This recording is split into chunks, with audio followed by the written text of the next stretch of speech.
It's been a minute I've been on my channel here, but it's been a rough couple of days. It's what time here in Nigeria? It's 11:38, and yeah,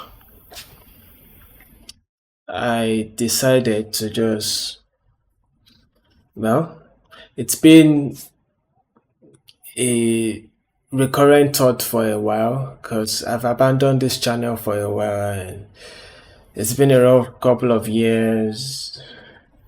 You know, switching jobs, change of regime in the country, and lots of things. And over the past 2 months, it's been even more hectic, and well, I had to deal with some tough personal situations, lost someone very close to my heart, and yeah, I just decided to share a little bit of what I've experienced along the way. And while doing that, I felt I was just scrolling through YouTube on my computer and said I should just shoot this video randomly and said I should react to this video. So, switching to the video right now. Just in your head. It shows up in your body in remarkable ways. The video is talking about the physical symptoms of grief, and I just felt I should give it a watch. First time on camera with my organic reaction. But most people have never been taught what is common in the grieving process and how grief does show up in your body. And this can leave some Okay. people feeling stuck, spiraling through endless grief and pain. When you learn how grief shows up in your body, you can be more equipped to address it and work through the process of grief and loss. In this video, The funny thing is, the only thing Nigerians notice about grief is you are losing weight or your eye bags are pretty big or heavy. And I feel it's really more than that. It's more of a mental game, and you feel the effect more when you are alone, when you go to bed at night, and you just have those quiet moments to really ponder and think, is this thing really real? And let's just get on with the video because I can continue rambling on and on. grief expert Dr. Dorothy Hollinger. She's the author of The Anatomy of Grief. We're going to learn about how grief shows up in the body and what we can do to work through it. Now, I recently recorded an interview with Dorothy about how grief impacts the body, but unfortunately some of the video files got corrupted. So I'm summarizing our conversation here. The full-length interview is on my podcast. One of the most hectic or discerning parts of shooting video or any long any long video format is you losing the files. That can be pretty much hectic.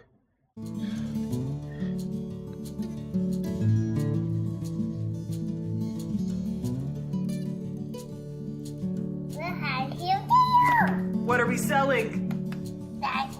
Dinosaurs? And courses. Hey everyone, Okay, happy holidays. We are having 50% off. Now you put anxiety. So do yourself a favor and learn some new. Okay, so first, let's talk about how grief shows up in the brain. When you first hear of an intense loss, your brain essentially perceives it as a threat to your survival, and the amygdala triggers the stress response, also known as the fight, flight, freeze response. Loss is That makes sense. stress. People may fight, they may scream, yell, or get furious that someone is gone. Or shut down, Run possibly. away, deny the loss, or avoid talking or thinking about it. Or they may freeze, they may faint, or Exactly. numb, mute, or just shut down completely. This initial response is acute, but it eventually resolves. Okay, Yeah. Second, now let's talk about how grief affects the heart organ. Acute grief Hmm. can stun the heart and result in broken heart syndrome. The intense emotions and Takotsubo, adrenaline from the stress response cardiomyopathy. can cause the heart to physically swell and take an abnormal shape. The heartbeat speeds up, and this can cause The funny thing is, as a young person, I've seen people complain they've noticed irregular heartbeats or increase in their blood pressure.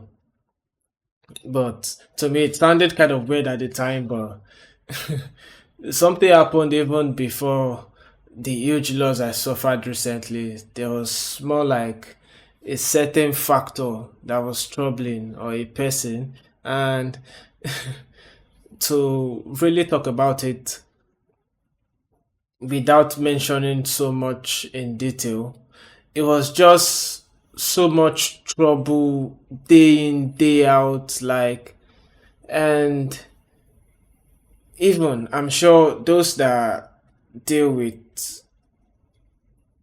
maybe animals like vets or different medical practitioners that deal with humans even know like constant exposure to stress definitely increases your blood pressure and raises cortisol levels, just a bunch of different things, and it's just unhealthy. Let me get on with the video. physical strain on the heart. Now, for most people going And through I'm not even grief, concerned about how I'm pronouncing words but for because people it's over pretty late. 65, there's a 21 times greater chance of a heart attack in abnormal shape. Adrenaline from the stress response can cause the heart to physically swell and take an abnormal shape. The heartbeat speeds up, and this can cause physical strain on the heart. Now, for most Mhm. people going through grief, their heart can handle it. But for people over 65, there's a 21 times greater chance of a heart attack the day after the loss of a spouse. Some of Pretty much, pretty much explanatory why I had to really watch out, and I still even watch out for uh, my old man. And it's just a whole lot to wrap my head around, and seems like a dream sometimes, but I've pretty much come to the realization that this has really happened, and it's time to just suck it up and move on. Oh, well, like I said, it's pretty late here, and I'm even it's just something random that I just felt like, okay, this late at night, let me shoot something and just discuss this. And another factor, if I feel the increase in possibly maybe blood pressure and risk of certain other things like the Takotsubo cardiomyopathy I mentioned earlier, it's it could be just a bunch of factors working hand in hand to possibly raise blood pressure. I've Let me heard go that get on with the after video. the horrible tragedy at the Uvalde school, the husband of one of the teachers who was killed there, her husband also died from a heart attack. This may have been caused by broken heart syndrome. Now, this was a really tragic situation, but for most people, these physical changes in the heart, they reverse after the acute grief period has passed. Now, as a side note, it's also interesting to me that intense happiness can also enlarge the heart, but it's a That's a different first. part of the heart. Okay, now let's talk about crying for a moment before we discuss other physical changes during grief. So, how do tears play into the grief process? Are they healing? It's really common for people to cry, to scream, to sob as part of the grieving process. Even other animals like elephants seem to shed tears when they're experiencing grief.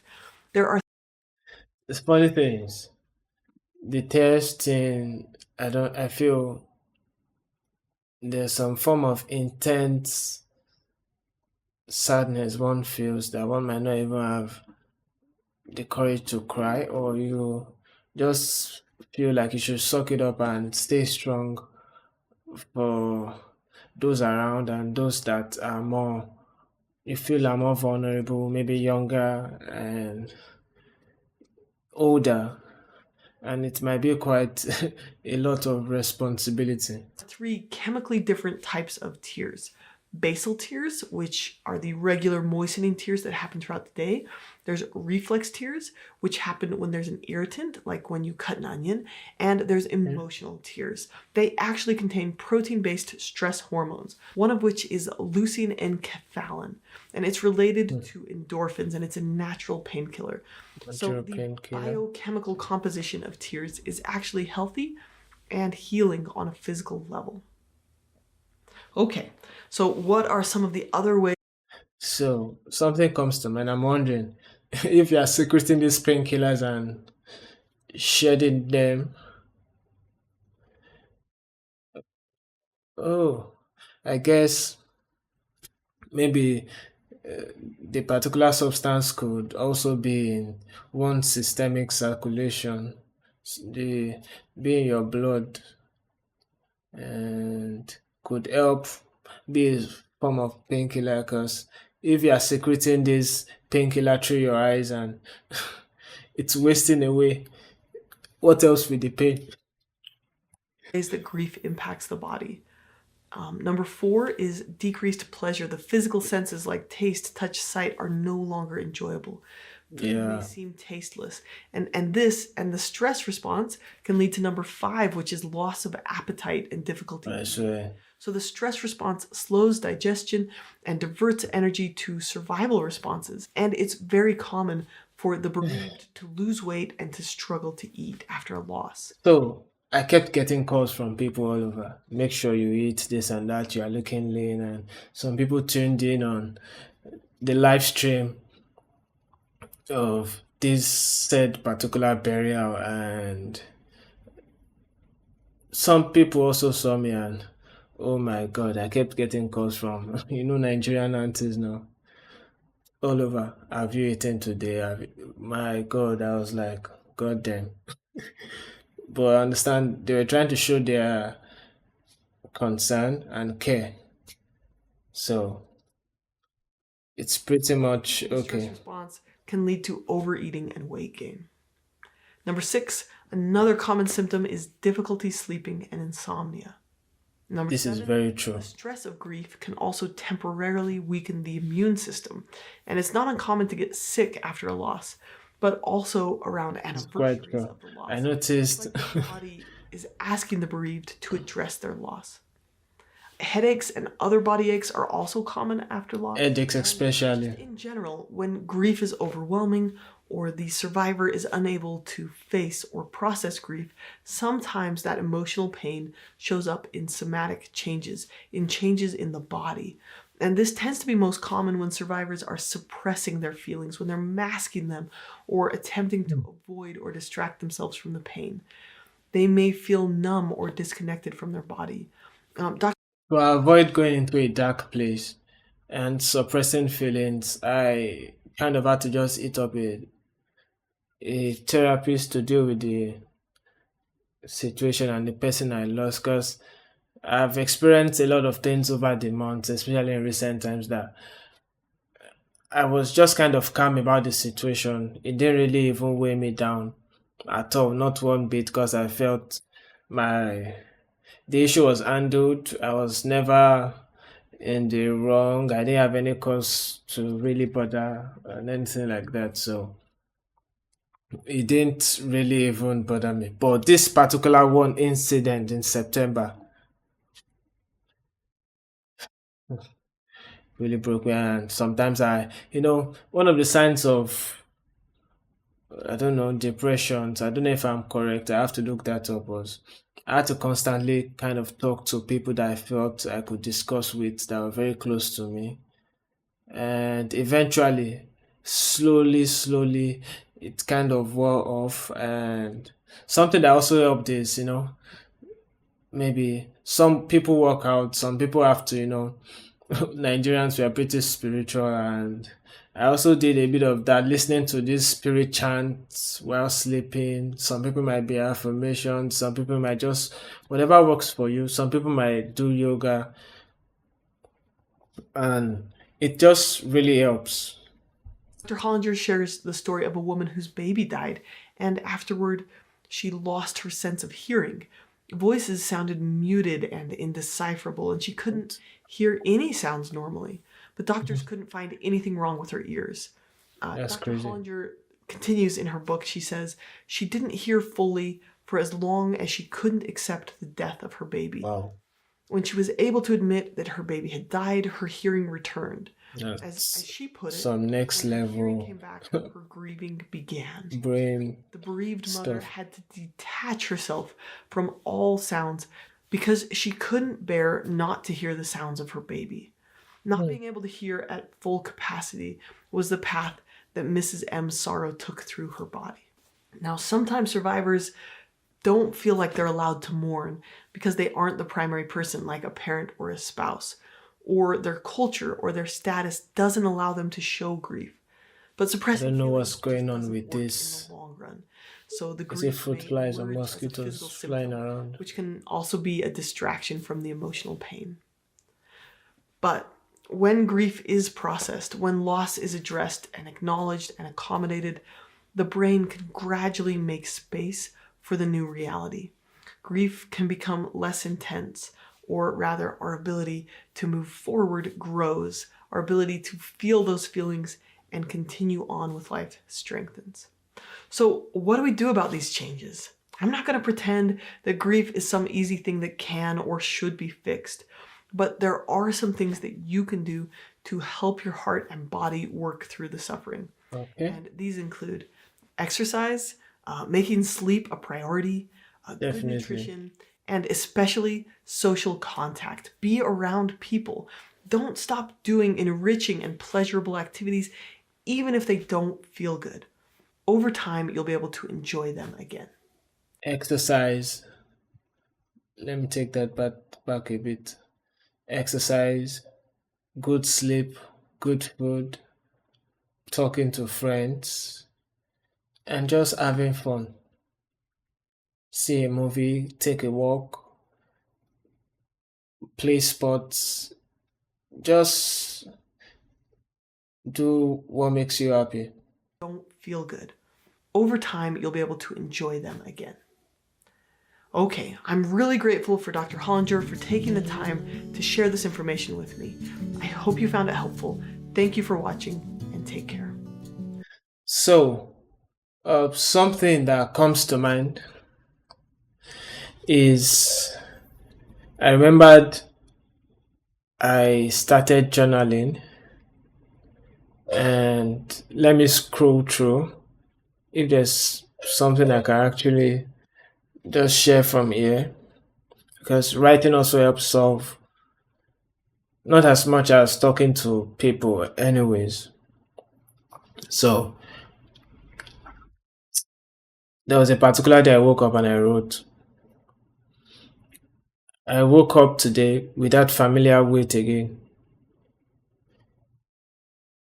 that tight feeling in my chest. Sometimes I wonder if it will ever really go away, but today I'm allowing myself to sit with it, to acknowledge that the sadness is there.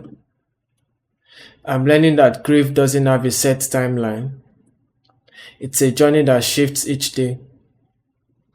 I used to think feeling the pain was something to avoid, something that had to be fixed, in quote. But I'm realizing that healing doesn't mean pretending everything is fine or rushing myself to feel better. Maybe healing is just the process of learning to live with what's happened, to let these feelings in and out like tides. So today, I'm setting aside some quiet time for myself to remember the person I lost, the moments we shared, the things they taught me, and the warmth they brought into my life. I find myself smiling at certain memories. I even looked through some letters, looked through lots of pictures, and I just sat there thinking to myself, And I thought about the things they taught me, the warmth they brought into my life. And like I said, I found myself smiling. It's almost as if those memories were a way of keeping a part of them with me, which I'm really grateful for. I remind myself too that it's okay to have good days and then suddenly feel the sadness all over again. Grief isn't a straight line, it's a winding road with peaks and valleys.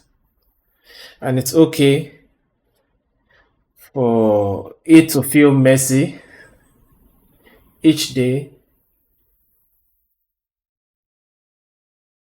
I try to find one thing I'm grateful for, no matter how little. Say a word of prayer and just look on the brighter side.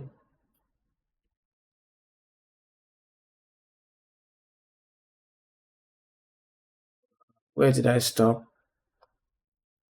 So, I also wrote, I don't know exactly where this journey will take me, but I trust that with time, I'll find my way forward. Not by moving on, but by carrying what they meant to me in a new way. And if nothing else, I know I'm not alone in this. I keep giving myself permission to feel, to remember, and to heal. So, I guess that brings me to the end of this video. You can like, comment, and subscribe, and also share your thoughts, answers, questions in the comment section. And I will drop my Discord link in the comments too. So if you feel like reaching out, connecting, we can talk more and also share ideas. If you have books you've read, videos you've watched, and just individual experiences, we can talk more via Discord. See you in the next video.